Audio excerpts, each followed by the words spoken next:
Hello, welcome to Africa Business Channel.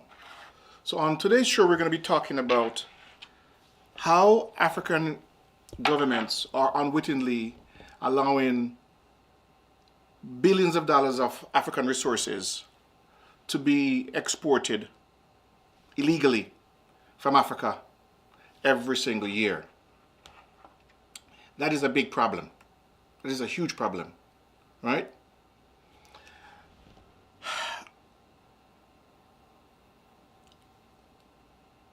If you haven't subscribed to this channel, please give us a subscribe and also give us a like. Hit the thumbs up button. It's very, very important to us that you hit the thumbs up button. You know,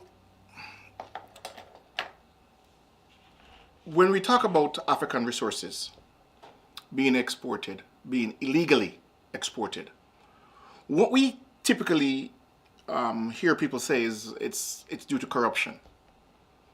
That is what we typically hear, and I must say that corruption is a significant part of the problem, but it is not by any means the only part of the problem. And as a matter of fact, generally when we talk about anything that we want to improve in Africa, the first thing again people always talk about is corruption, because it's such a convenient word to throw into a conversation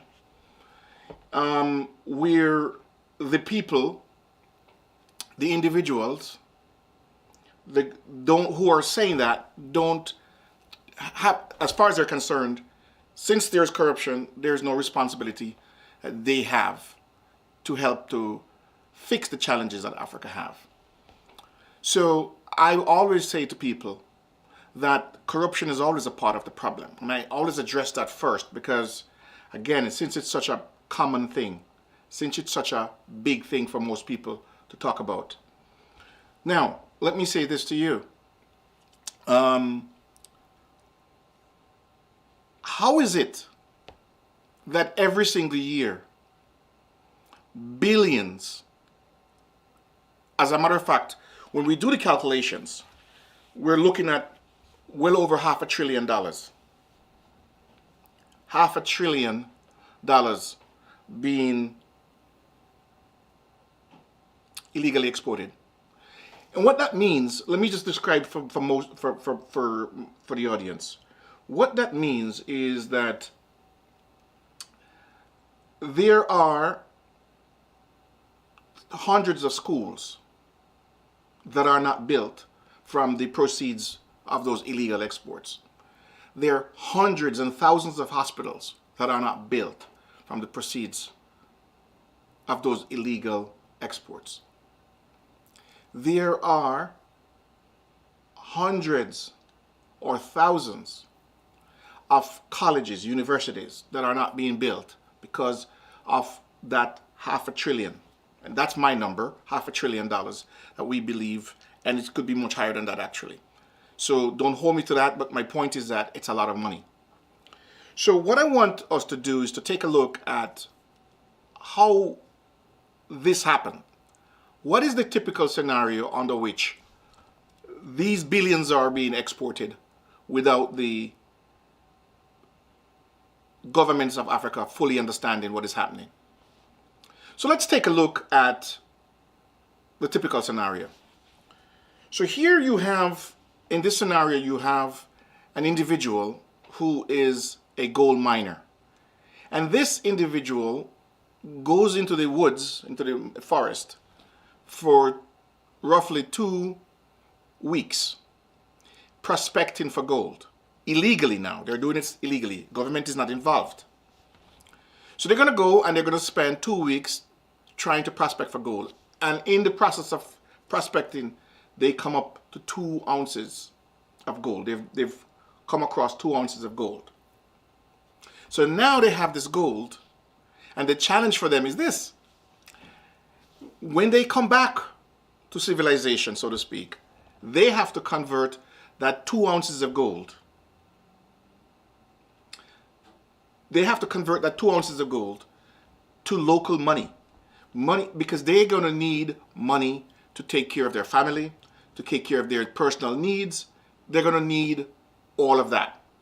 And so when they come back, there are what we call the middlemen. These are people who their sole job is to be the person who buys the gold from the people coming from the mountain. Now, one thing that I want to point out, that the majority of the people who are the middlemen, the ones who are in the middle of this conversation, the ones who are in the middle of the transaction, most of them are not Africans. They're not Africans, period. And so what we're talking about here is these middle people who are actually the ones who are the actual face of all of this problem. So the person comes back and they've got their 2 ounces. Now the middleman is going to say, okay, I'll give you $40 for the 2 ounces, $40 for the 2 ounces. Now, if you know anything about gold, you know gold is very expensive. Gold on the world spot market, is roughly around $2,000 an ounce. Now, because these people who are coming out of the mountainside, who are coming out of the forest with their gold, they desperately need cash. And so they have no option but to sell for pennies on the dollar. Okay, so follow me now. They spend 2 weeks, they come back with 2 ounces of gold, they go to the middleman weighs the gold, realizes it's 2 ounces, and now pays them $40 for the 2 ounce. They have to convert that $40, well, they're going to pay them in local currency, but the equivalent of $40. So now they have this currency, they have to provide support for their family, so they have to give the spouse some money to run the house, run the home. They have to try to send their kids to school out of that $40. And they also have to buy supplies so they can go back for 2 more weeks into the forest to go prospect to get more. Now, because it's illegal, the middle person is not declaring any of that 2 ounces of gold that they are buying. Here is where the prospect of corruption kicks in. So you see, a local official might know these people, know who these people are. And they will say to those people, look, I need a piece of the action. So in this case, the middle person is not going to tell the local official that they bought 2 ounces. They're not going to tell them that. Who would be stupid enough to tell them that? They're not. They're going to say, well, we only got maybe a 1/4 ounce. And so the bribe that they're going to give is based on a 1/4 ounce. So catch me now. The money being generated from that 2 ounces of gold, $40 goes to the miner, and a small bribe, maybe $10 or $15 goes to the local official. So far, we're talking about $50. The government gets nothing because it's illegal. Remember, it's illegal. So the government gets nothing. So there's no money to do anything from a government perspective. Question: what if that miner gets hurt in the process of trying to get the gold? Hospital-wise, where is the money to take care of the person in hospital? Because the revenue that they're making is not sufficient for them to be able to necessarily pay the hospital bill. So now we have somebody who might get injured prospecting for gold, and there is no money to take care of them. Because the revenue that should have been generated, which should have been sufficient to allow for the government to get their portion of it, that is not happening. That is the illegal process.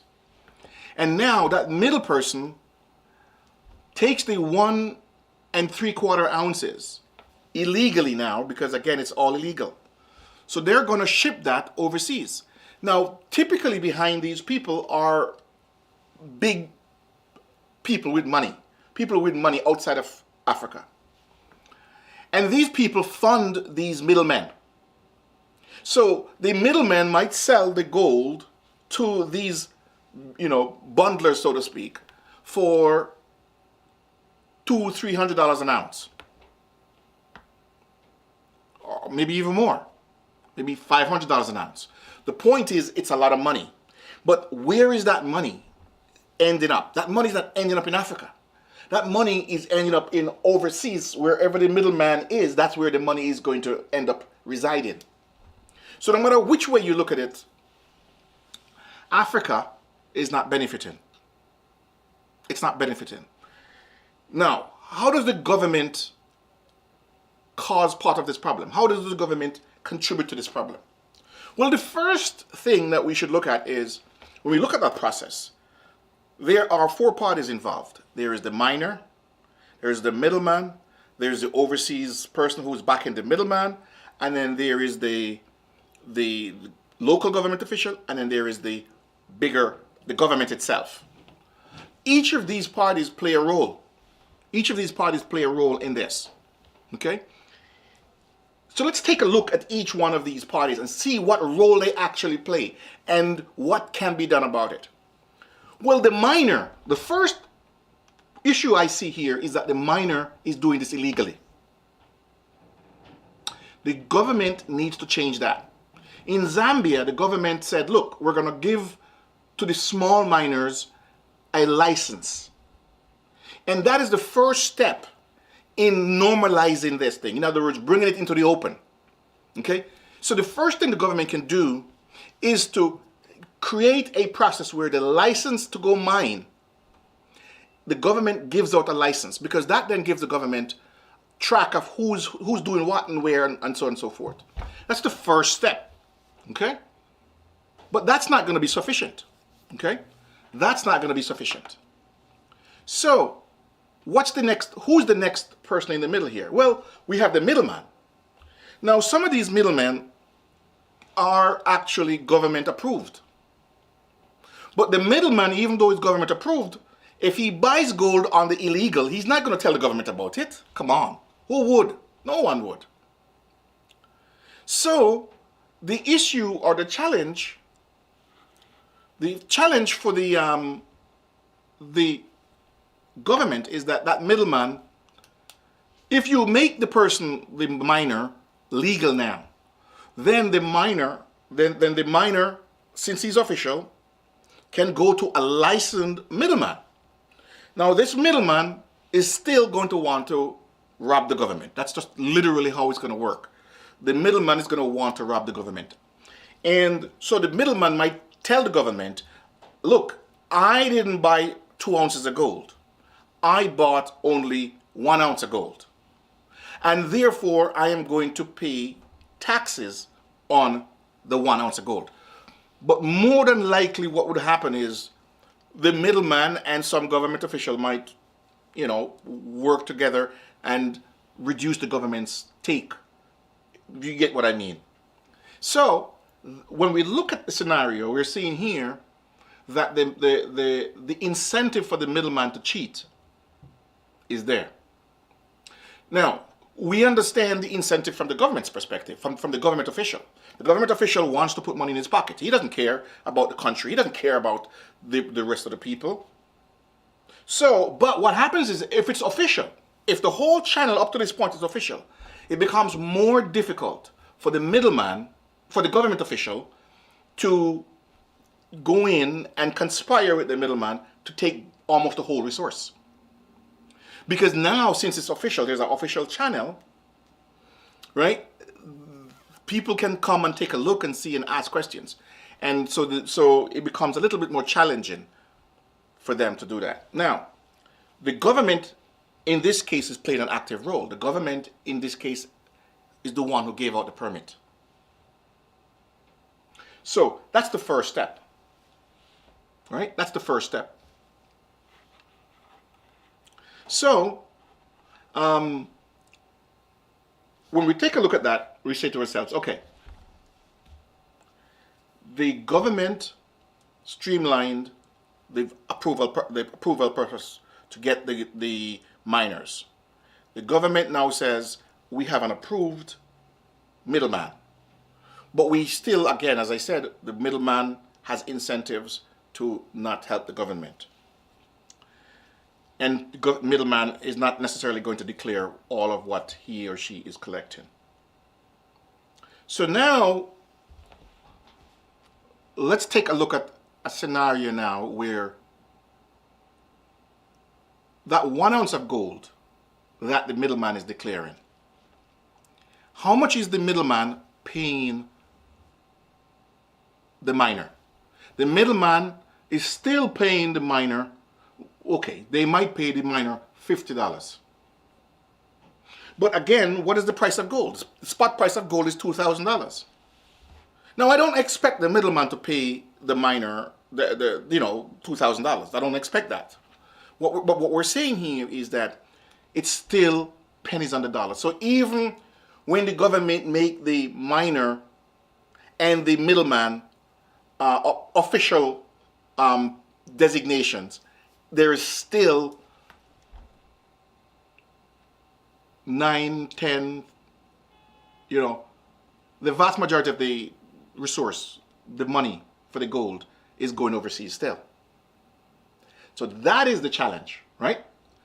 And assuming now that everybody on the government side, except maybe the local government official, everybody is trying to play this right. They're trying to do the right thing. Okay? Everybody's trying to do the right thing. Except, obviously, the middleman, because the middleman always has an incentive.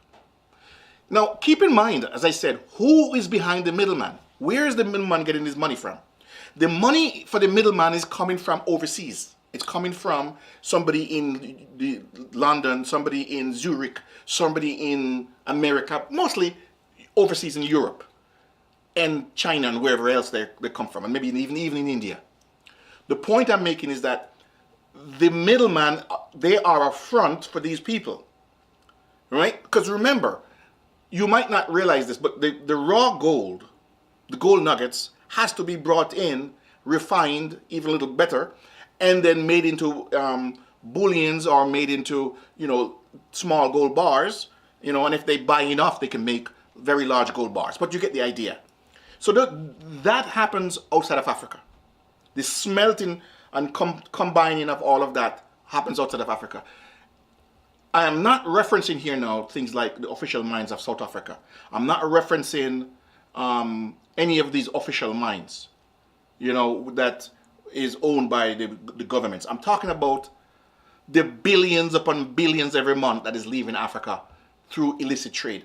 And everything I'm telling you here applies to precious stones, diamonds, and precious stones. It applies to cobalt. It applies to lithium. It applies to any kind of precious metal, any kind of valuable resource. The number of carat. So when you talk about precious stones, we usually use the word the weight measure carat to define it. So for example, you'll say a diamond is 2 carat, 3 carat, and that has a particular meaning. Same thing with an emerald or a ruby. Okay? Africa has a lot of precious stones.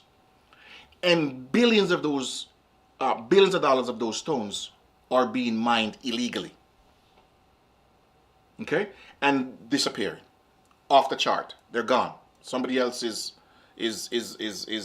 making the money from that. So whatever I'm describing from a gold perspective, you can apply it to the other one.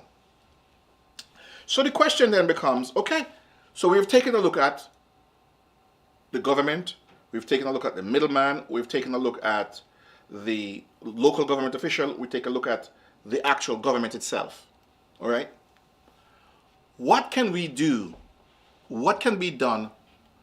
Or should I say, where is the bottleneck? Where is the problem, or the biggest problem? And if we solve that big problem, right? If we solve that big problem, would we have a solution, a workable solution for these illicit trade? Well, part of our solution we said was, look, we have to at least make the mining process legal. Right? But now we have to tackle the elephant in the room. The elephant in the room is that even with government involvement, the actual dollars coming back, those 2 ounces of gold, at most under $100 is going to come back, is going to remain in Africa. So even with the government involved, the dollar amount that is remaining in Africa, either through to the miners or the government official who's taking the bribe, or if they're taking bribes, I'm not saying every government official take bribes, please. I'm just saying that some do, and people always talk about that. But what I'm trying to tell you is that, you know, the bribe alone isn't the problem. There's a bigger problem, because the government needs solution, right? And on this channel, we talk about solutions all the time. It's always about solutions. Because there are hundreds of channels on YouTube that talk about the problems that Africa have, the challenges that Africa have. But do you ever hear them talk about a solution? Almost no. On this channel, we focus on solutions, okay? So we talk about the problem, but we talk about solutions as well. So continuing, the big challenge for us is these, the big challenge for us are the $100 that is remaining. Remember, the $100 that is remaining on the continent, remember, the $100 would come from the legal channel now. The illegal channel, we're talking about $40 or $50, right? But the legal channel is only giving you $100. So now,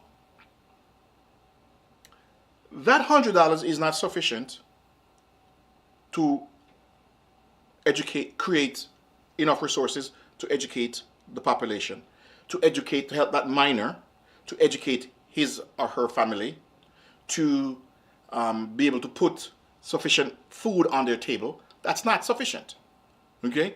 But nobody cares about those people. They just focus on what they're gonna get for themselves.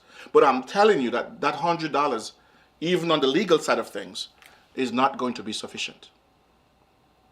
It's not going to be sufficient because, remember, government needs revenue. And it's too easy for the miner to have 2 sets of books and simply say, oh, hey, listen, I only bought 1 ounce, or I only bought half an ounce. So let's talk about that middleman. What can we do? What needs to be done if it's going to be done properly? What needs to be done that is going to give what needs to be done if it's going to we're going to improve the situation for everybody involved? And frankly, my only concern is with the miner and the government and the miner's family, obviously. But the middleman, not my concern. He or she can take care of himself. My concern is with the middleman, with the miner and the government. The government needs the revenue. So, first and foremost, whatever replaces the middleman has to come to the table with a lot more money. Whatever replaces the middleman has to come to the table with a lot more money. And when I'm talking about a lot more money, I'm talking about maybe $1,000 or more.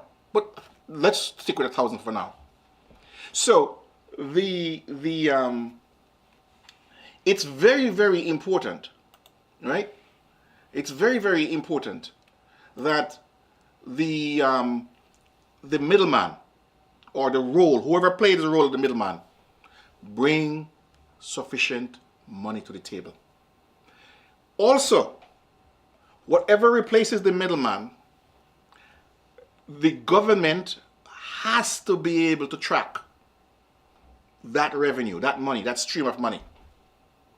That is, if the government, if the individual sells 2 ounces, the government should know it was 2 ounces. And if, let's say, the total revenue coming off of this is $1,000, the government says, okay, I want my cut of the $1,000. Okay? I want however my taxes, right? Because again, we need funds to build hospitals, schools, and all the things that a government needs. Okay?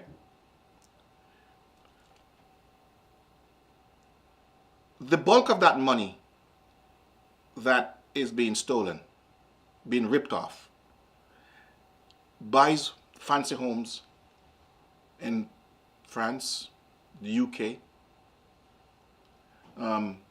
Do you know why the real estate prices, and I digress a little bit, do you know why the real estate prices in London were so expensive?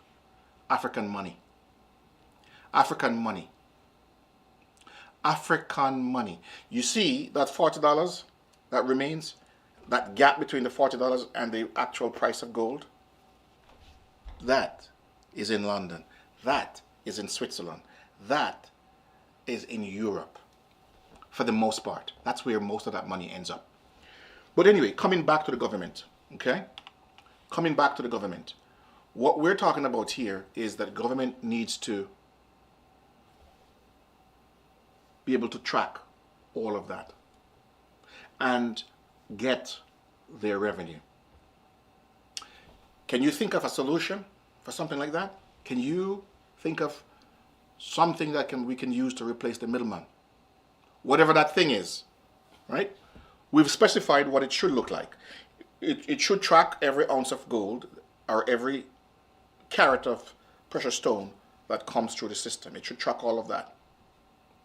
It should give the government the option to look at the flow of money and see who is producing what and where. Okay? This is the solution we're talking about, the middleman solution. And it should allow the government to take its cut early in the process. And then, whatever is left over, the people overseas can make that margin.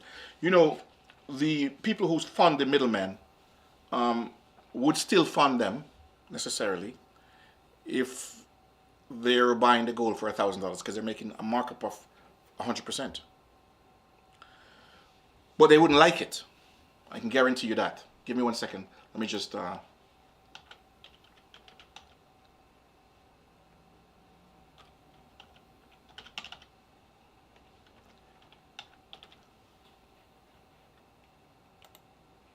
So, let me, give me 1 second. Let me just take the audio out of this. Okay, so let's continue, okay? Let's continue.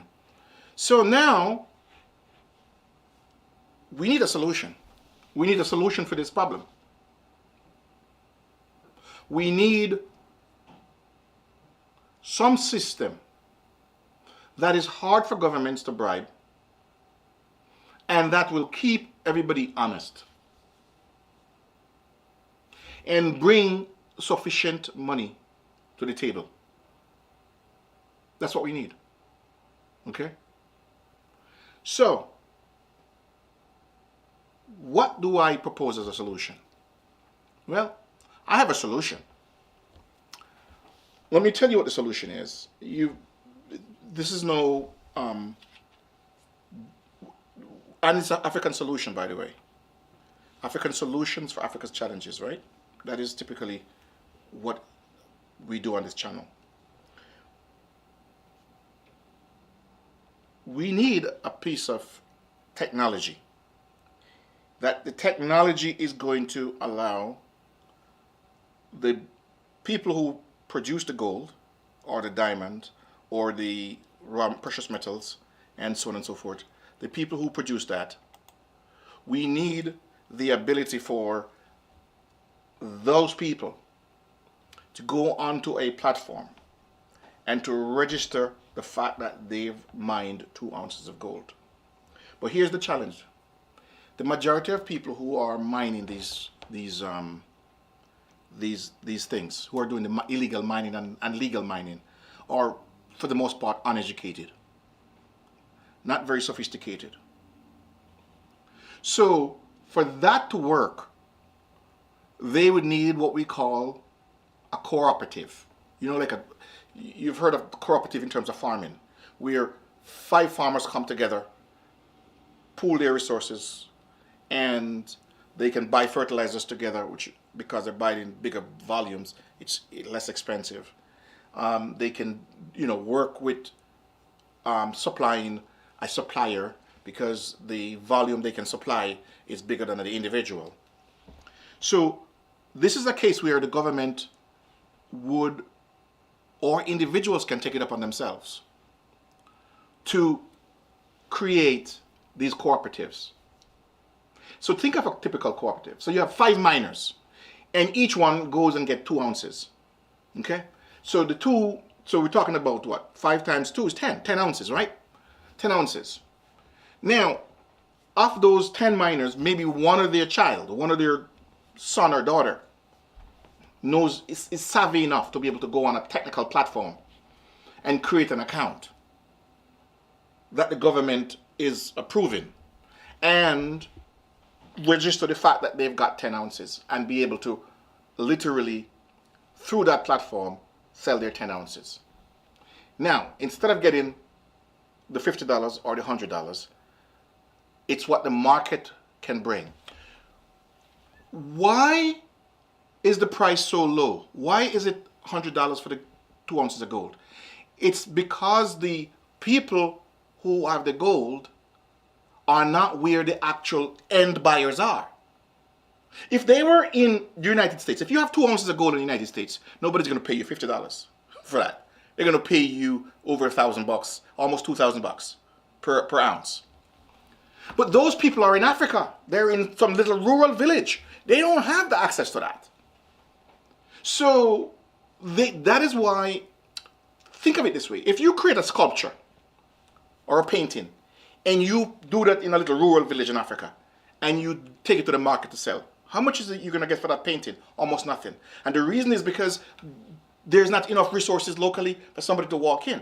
But if that same thing was on a platform that everybody is seeing it, and everybody now has to really fight to get that, then what happens is the numbers change, the dollars change. So you've heard of supply and demand. So the miner doesn't have enough reserves to say to hell with the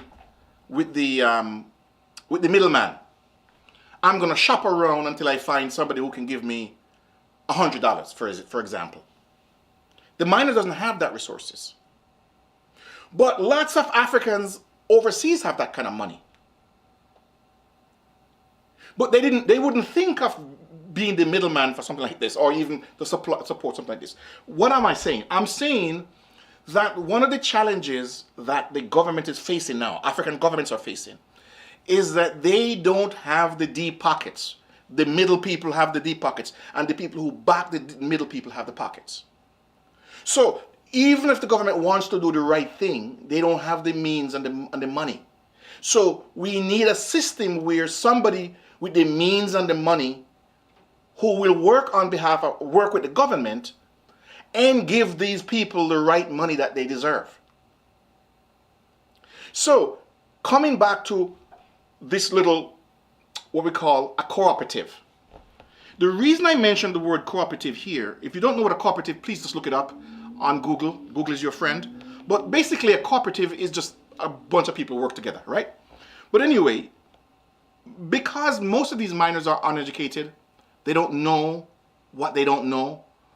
When I was a little boy, many years ago, my mom used to send me all the time, not just me, but my siblings, to go to these old folks, these old ladies and old men.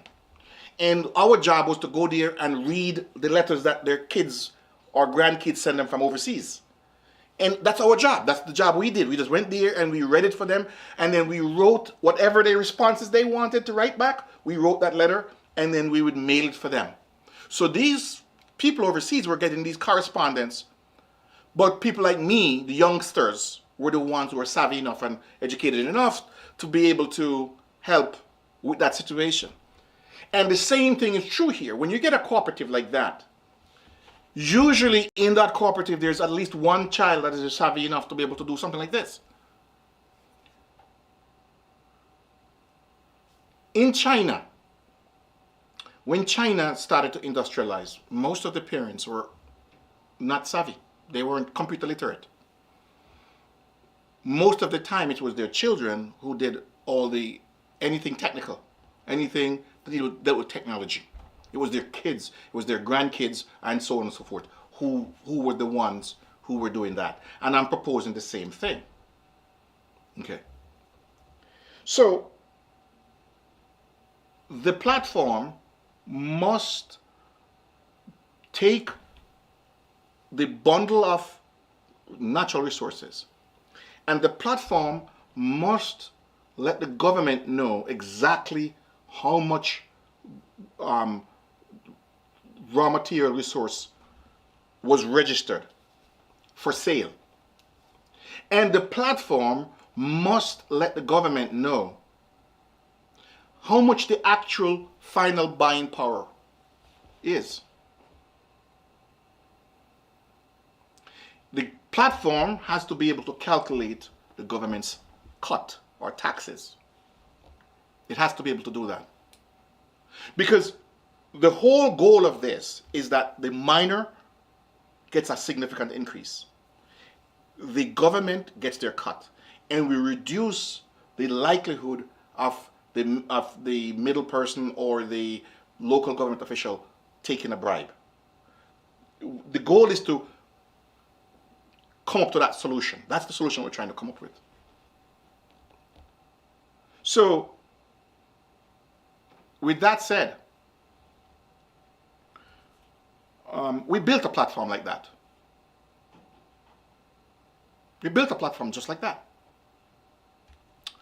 You've heard me say it before, I'm just going to say it again. Africa's solution for Africa's problem, challenges.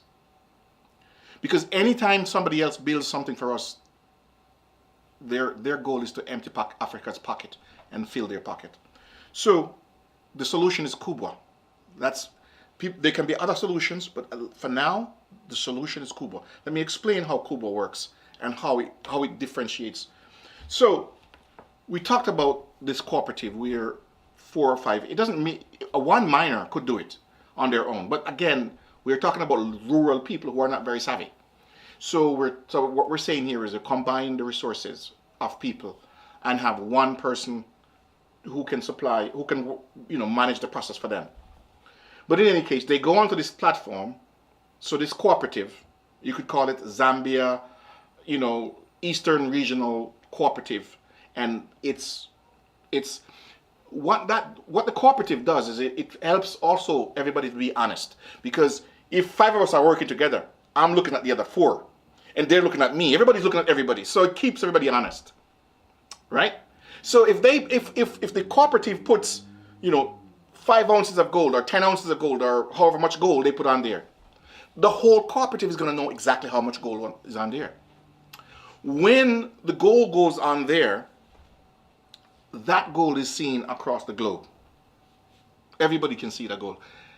If you are a bullion maker, you want to buy gold, raw gold, and convert it to bullion, you can go to the platform and you can buy it. But you're going to be bidding with everybody else. So instead of the miner getting $100, we're talking about hundreds upon hundreds of dollars, possibly even over $1,000. Right? You still have to leave a margin for the people who are gonna, for the final people who take it, right?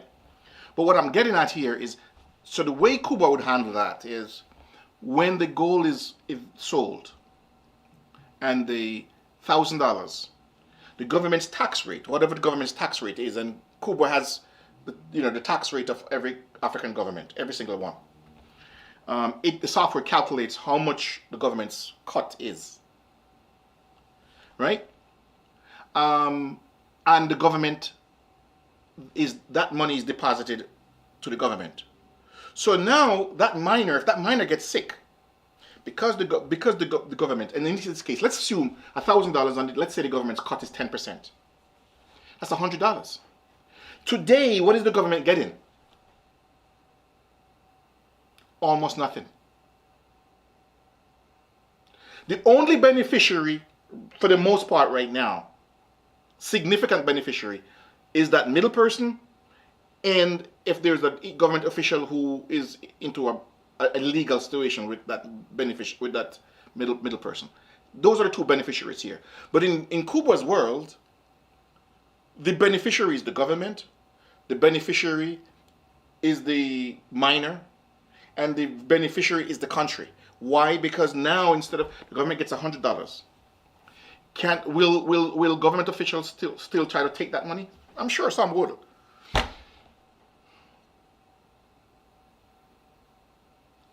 Africa is not the only place where corruption exists. In the Middle East, corruption exists.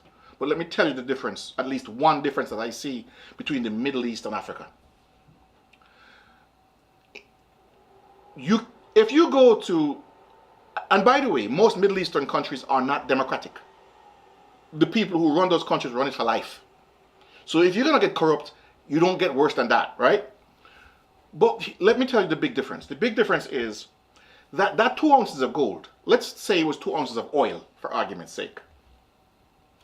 The Middle Eastern government is going to insist that they want $1,500 before it leaves the country. And then they're going to ask for their cut. They'll take their cut, $200 off to the side. But look at the difference, because now the government is collecting on behalf of the people $1,500. In Africa, we're talking about $100, in an optimistic way. It's not, it's how corruption is run. The African governments, because they don't have the technology and the understanding, they're being bamboozled. The people who are participating illegally in these activities, and again, there are honest governments in Africa, but so I'm not I'm not ascribing to every government that everybody's illegal. I'm just saying if it's illegal, this is what's happening. And I'm saying that the difference between corruption in Africa and corruption outside is the people outside know what the value of the thing is and insist on getting that value. If you steal from a big pie, you can eat till your belly is full and you still have a large chunk of pie. But if you steal even a little bit from a tiny pie, everybody else starve. And that is the difference, okay? So what we're saying here is that the government, again, let me just walk through the step. We said that the first thing the government has to do is make it legal for people to mine. Zambia, the government of Zambia has done that. But now the government has to go the next step, and it has to eliminate these middlemen. Because these middlemen are a significant chunk of the problem. They are the reason why billions of dollars are leaving Africa. And they do it sometimes on their own, and sometimes they do it in cooperation or in collaboration with government officials. But I'm telling you, we Africans like to say corruption. But most of the time, we don't have the solutions to the problem. We don't have the technology. We don't even know it's possible. Many times, African governments, they do things out of ignorance, not because they're necessarily corrupt. I was talking to a friend of mine, and I was telling him about a particular African country where somebody bought a mine. And the government official took a bribe, and it was a $1 million bribe. Now, the person who paid the bribe ended up turning around and selling the concession, it was a mining concession, for $10 billion. Now, you tell me, which government official, thinking that this thing is worth $10 billion, would have asked for $1 million? They'd have asked for a lot more. But when you don't know the value of something, and you don't even know what to ask for, you can't even yourself, is what I'm getting at. You can't even yourself. And again, I'm not saying, there are lots of people in African governments who are honest, who want to make this work. Maybe 30% of African governments are corrupt, very corrupt. But the other 70% we can work with. But we can't keep talking about the challenges of Africa without coming up with solutions. We have to give them solutions. And some of these solutions are technology, some of them are just know-how. We assume the governments are corrupt because they are the result of what we're seeing. We know from a common sense perspective that something is wrong. We know that with that much gold or with that much diamond or with that much emerald. You know, Zambia exports, you know, probably on a typical month, $1 billion in emerald and ruby, precious stones. Not diamond now, just the other ones. But how much of that, if you go look at the government's official export of that, how much do you think it shows up there? A tiny portion. Again, because even with legal channel, the system is not in place. There's no system in place.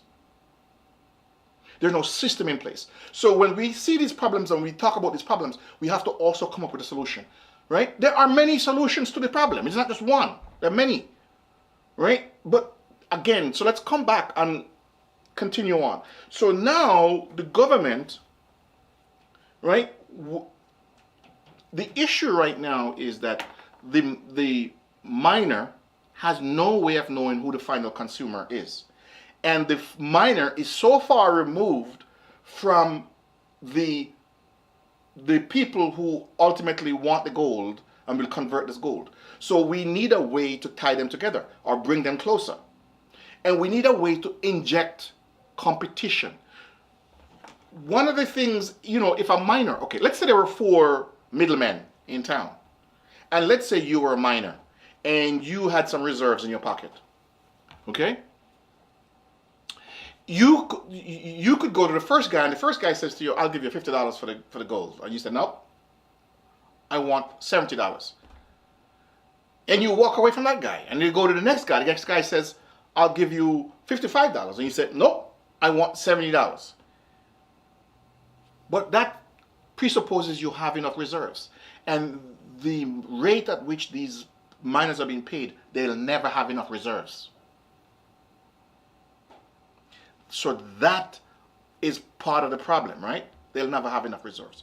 So what Kubwa does is Kubwa brings the miner as close as possible to the end consumer here. That is the difference, okay? It brings in millions of eyes, because now instead of just the little 5 miners in town, the 5 middlemen in town, it's a platform, it's a global platform. And it brings in a lot more eyes.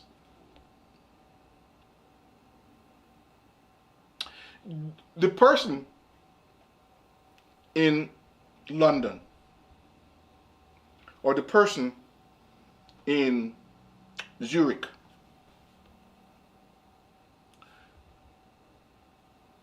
that person who ultimately pays the middleman $500, do you think he gives a crap whether he pays the middleman $500 or he pays the miner $500? He doesn't care, because what he cares about is for his $500 he gets 2 ounces of gold. That's what he cares about. He doesn't care about the middleman. But the middleman makes sure you don't know who this person is. And there is no way for these little local miners to find them. So the government of Africa has to say, look, we have to have a more advanced and more sophisticated solution. And that's what we built. We built this so that the miners can form cooperatives. And they don't have to, you know. And to be honest with you, let me say something to you. Anyone from Africa, any African, can come onto Kubwa, create a precious metal account to sell precious metal or precious stones, and then essentially play the same role as the cooperative. You could play the same role as the cooperative. What will protect the miner is that if once you start to do that, others will do the same thing, and so there's a competition for the resources, and that will protect because one could easily become as corrupt as the middleman. But because of competition, it will streamline the process and make sure that it's fair and that the miners get up, because the miners now will have multiple people to shop around too, right? And demand a much higher price, obviously. So let's look at this whole thing now that you understand the solution that we're proposing. So the government of Africa, each government, okay, first thing the government has to do is to legalize the process. Now, we know, for example, things like cobalt and gold, depending on how it's mined, right, can be very damaging to the environment. But you can't tell a small miner who's making 2 ounces not to use mercury to do this thing. If that miner was making $400, then you could talk to them, because they don't want to lose $400. One of the things the government of Africa will have is, you see, think of it this way. When your boss walks in and says to you, okay, the people who work for me, if I walk in and say to them, or your boss says to you, that I need you to do something. It's part of the job description. Do you argue with him or her? No, you don't. You say yes sir or yes ma'am, and you get it done. Because you want to get your pay at the end of the week. The same thing is true when it comes to, these very damaging mining, the way they're mining now. It's very, very damaging. But the miners have no incentive to do it in a better way, because they're barely surviving. And so throwing mercury in water is faster than doing it in a much more refined way, because the name of the game is for them to go in and hopefully, instead of 2 weeks to get 2 ounces, they can do it in 1 week. So their incentive is perverse, because now the incentive is to go in and get it and get out of the bush and go get their money, right? But if they were getting $300-400 an ounce, what do you think would happen? When the government calls them up and say, you need to stop using mercury, here's a better solution, they'll listen. Because which among them wants to lose $800 for 2 ounces or $400 a pound? They don't want to lose it. So that, you ever wonder why in America, government regulations, people follow government regulations? They follow government regulations because it's easier and it's less costly. If you think you're brave and bad, take 1 ounce of mercury and go pour in some water and see what happened to you. Straight to jail. But in America, the incentives line up with productivity. In Africa, it's not lined up. Okay? The beneficiary of the destroyed rivers don't reside in Africa. They reside in Zurich. They reside in London. They reside in Amsterdam. They reside outside of Africa. The beneficiaries, remember, they're collecting the bulk of that money. So African governments have to extract from these people enough money that we can pay the miners to send their kids to school, build a house, put a roof over their head, so to speak, and put something for rainy day. And the government now, with its taxes, has enough revenue coming in to build proper schools, proper hospitals, proper things. That is what is needed. Governments of Africa, it's not enough for us to say they are corrupt. We have to come with solutions. We have to come with ideas. We have to come with things that they can use in real-time, practical way. We have to come with something that they can use.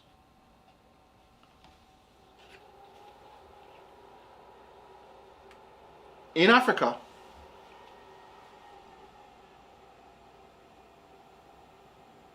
every single month. Every single month. The airspace over Congo. I'm a pilot, so listen to me when I'm telling you this. I'm a pilot. The airspace over Congo is one of the busiest airspace in Africa. You know why? Because the resources that are leaving Congo is unimaginable. It's hard for me and you to grasp how much money. Have you ever looked at one of those cobalt mines and see how little they pay the people? I say $50 for the gold, but you know the cobalt, they pay them almost nothing. People die every single day. They get hurt every single day. And because everything is done through unofficial channel, the government of Congo doesn't get any of the revenue. Congo is one of the richest country in Africa. Both Congos are rich. Congo have more, just either Congo have more resources that if the resources of Congo were to be distributed evenly, mined and distributed evenly, every single person in that country could drive a Mercedes Benz and they'd still have leftover money. That gives you a little sense of what we're talking about on the scale, because it's hard for people to understand what is happening to Africa. It's hard for us to understand how little of the resources being kept behind. Every year Africa receives $100 billion in aid from overseas. Per month, Congo alone is losing that. And then they have the nerve to come back and say, this little pennies on the dollar, we're going to give you as a gift. And not only are we going to give you as a gift, but we're going to tell you and demand of you things that you don't want to do. And that's because the people who, Africa has brilliant people, but Africa has brain drain. People such as myself and lots of others out there, many of you who are watching this are in the diaspora. You have the skills and the knowledge. And it's up to us to come home with solutions. Come home with solutions. You know, no solution is going to be perfect, because you know corruption is a very pervasive thing, and it's insidious, and it permeates a lot of things. It's like dust. If you ever go into the Sahara, dust is in everything, right? No matter if you close it, it's still dust finds its way in there. It's like that. But what I'm telling you is that it's not enough for us to say African leaders are corrupt. We know that some are. But we know that they don't have answers either. We have the answers. You have the answers. And now you say, well, they're not going to allow us to do it. Well, let's die trying. Let's die trying. Let's not give up. Guys, if everybody gives up on Africa, then what the hell? 20 years from now, 30 years from now, we want the same thing? You understand that no one will ever respect us until Africa rises. You understand that? If you have an African passport, how is it respected? It's not. You know, Chinese passport wasn't respected until about 25 years ago. To be honest with you, less than that. Around 15 years ago. This is not about Africa. This is about us. We are looking out for our own good, because we want to walk with our heads held high outside wherever we go in the world. Imagine people come to Africa, pay a few individuals a few dollars, and take our resources, and we, most of us, run overseas and work our asses off for pittance, while our home is being raided. We can't. No one of us should be satisfied with that. None of us should be happy with that. None of us should be happy with that, because it is not a good thing. It's not a. It's a poor look. It's a poor look, and think of it this way. For those of us who are immigrants, imagine you go away, you go overseas, then you go to university and you stay overseas, and you left your brother back home. You have, let's say, your parents had 3 kids, and you and another one went overseas, and 2 are left behind. And let's say the parent had 50 acres of land. This would be the equivalent of you being overseas, let's say in London, working away at a job that's not even paying you big money, only to find out that your brother back home sold the land to somebody for pittance, and they discover gold or oil on it. How would you feel? And that is what is happening, because the resources back home belong to you. The Chinese were pissed when outsiders tried to come in and take their resources. Africans aren't pissed. They're not upset. Because people who are upset take actions to do something to stop it. People who are upset create a situation where they can not be upset. And sometimes I ask the question, right?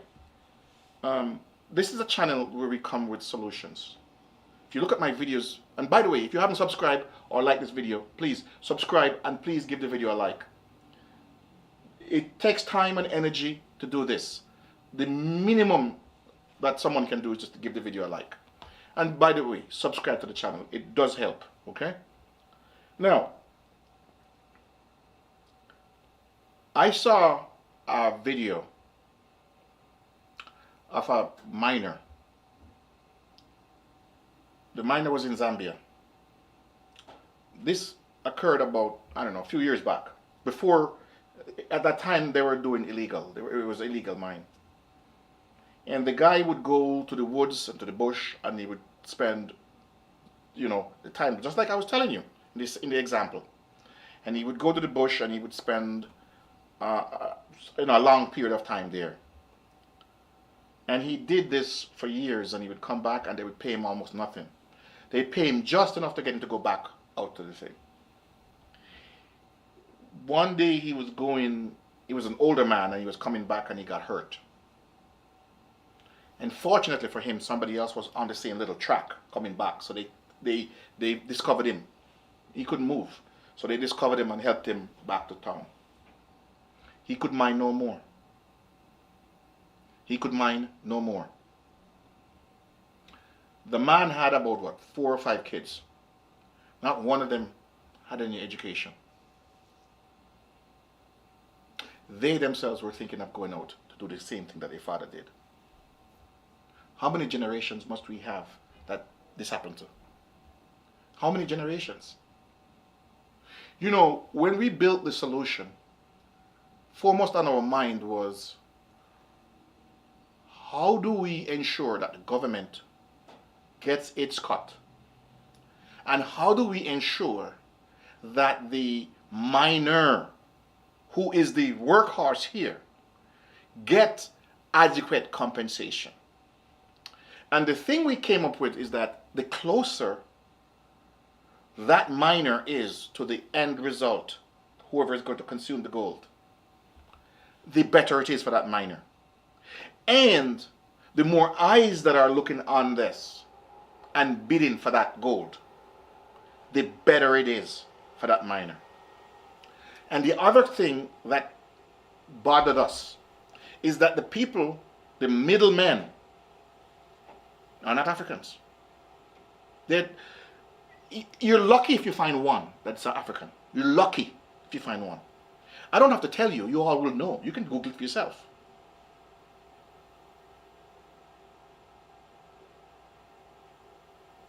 The government is being abused. The soil is being abused. The individual miner is being abused. The miner's family is being abused. Africa is being abused. That is what is happening. That was what was behind part of why we built this technology. Now, this technology, if people are smart, they can use it to make a fortune for themselves. Because many of these people who can benefit from the technology don't know how to access it. They don't know how to get onto the system. They don't know, just like, the post office was available when I was a little boy, but these older people who couldn't read and write couldn't access it because they couldn't read and write. We provided the access. We was their technology. We were their technology. We're the ones who created the access for them. And their kids in America or England could get letters back and forth. They know mommy couldn't read and write. They know grandma couldn't read and write. But it didn't matter. They know that. And my mom did that. Every one of us kids had to go out and write letters. And over the years, I can't even tell you how much we wrote. And I was writing letters from I was a little boy. And I'm saying technology that can save these people's lives. Make fortunes for people who use the technology. Because, the thing about Kubwa is people such as yourself can use the technology to make money for yourself. The beneficiaries will be Africans. You can't use Kubwa.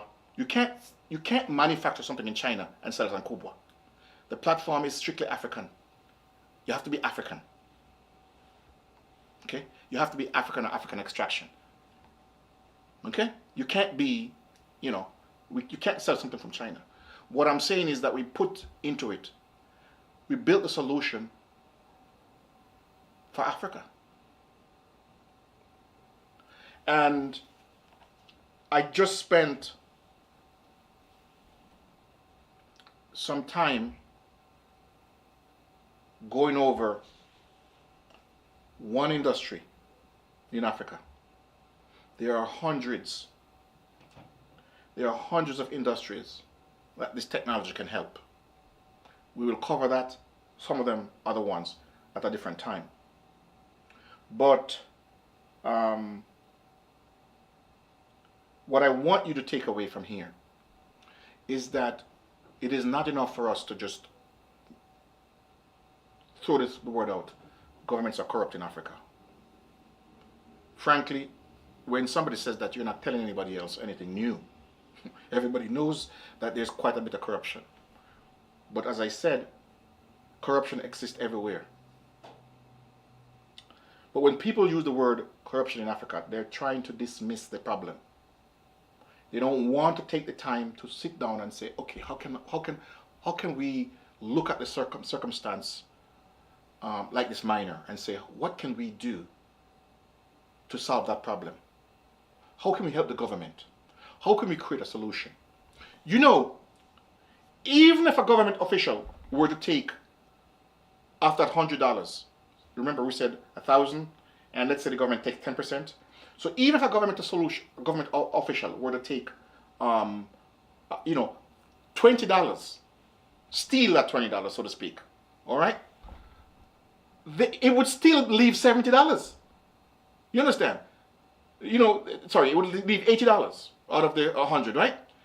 And $80 will still go into the government coffers. This is why we're saying to you in the Middle East, it's not that they don't take the money, they're taking from a bigger pie. So we in Africa have to create a bigger pie.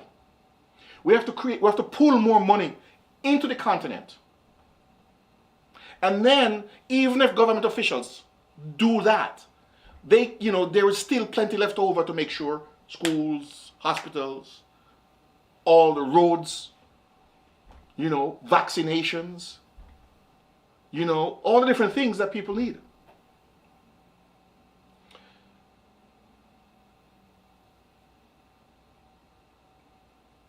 A small For those of you who might not know, I'm going to describe a little plane to you. So a 737 can carry a lot, tons of raw material, tons of resources. A 737 loaded with lithium or cobalt, how much do you think it's worth? How much do you think it's worth? Over 100 million. And you think people wouldn't go there and take it for free if they can get it? Oh, of course they would. Of course they would. Of course they would. The only way to stop these guys from stealing Africa's resources and for the government to unwittingly, because again, the government, because they don't give these people the permits, they don't legalize the process. That's one of the first things they have to do.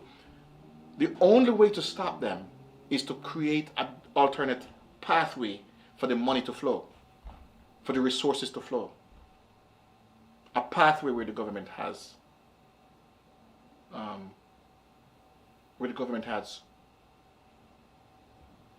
control.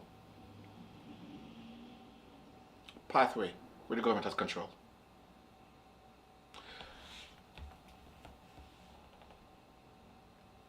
Folks, if you haven't subscribed to this channel, please subscribe. It doesn't cost you anything and it helps us a lot. Please share this video. Give it a thumbs up. Tell people about it. You know, we're trying to get the word about what we're trying to do. This channel is about solutions. Every problem Africa has, there is a solution for it. There are 10 solutions sometimes. The solutions need to come from us, the people. But we have to change our modus operandi, how we operate. We have to change that. We can't just say African governments are corrupt. We have to have an alternative. We have to have solutions now. Okay? You can go to any channel on YouTube, and you hear a million people telling you how corrupt African governments are. But you won't hear many solutions. You are the solution for Africa. You have the solutions for Africa. You are. You know, Barack Obama, when he was running, said, you know, you are the person you've been waiting for. And that's true. You are the people. You are the brains. You're the know-how. Many of you happen to be living outside of Africa, and you have advanced knowledge that can help Africa. At Kubwa, we'd like to hear from you. We would like to hear from you. We'd also like to hear from you on our YouTube channel, right? In the link in the description, we're going to put the email. But if you go to the channel, you can easily find our email. Send us the email. We want to hear from you. Tell us what you think about this show. Tell us, you know, what you think you can do for Africa. Tell us where you think we can, you know, or a subject matter that we need to cover. Together, when we work together, we can create solutions for Africa that will help the people of Africa, you know, ultimately benefit from the resources. And when we do that, we're actually helping ourselves. Because your African passport will mean something. It won't be disrespected anymore. It won't be disrespected anymore. If an African wants to travel from Africa to the Caribbean, they have to jump through hoops because you need visas after visa after visa after visa. And because you have an African passport, they don't want to give you the visa. We can change that. But to change that, we have to change Africa. Okay? If anybody wants to, if you have any questions, please just put it in the comment section. Let me take a look and see if you have any questions. I'd love to answer a few of those. And on the next time we have a live, we're going to be able to give you the ability to come in. So that's what we're going to do. We're going to give you the ability to come in to the channel, to the live chat, so to speak, and share with us some of your ideas, some of your concepts. So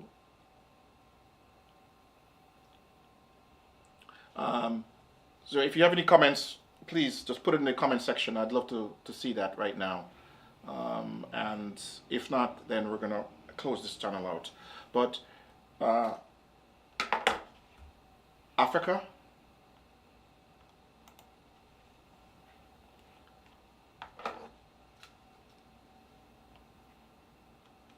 is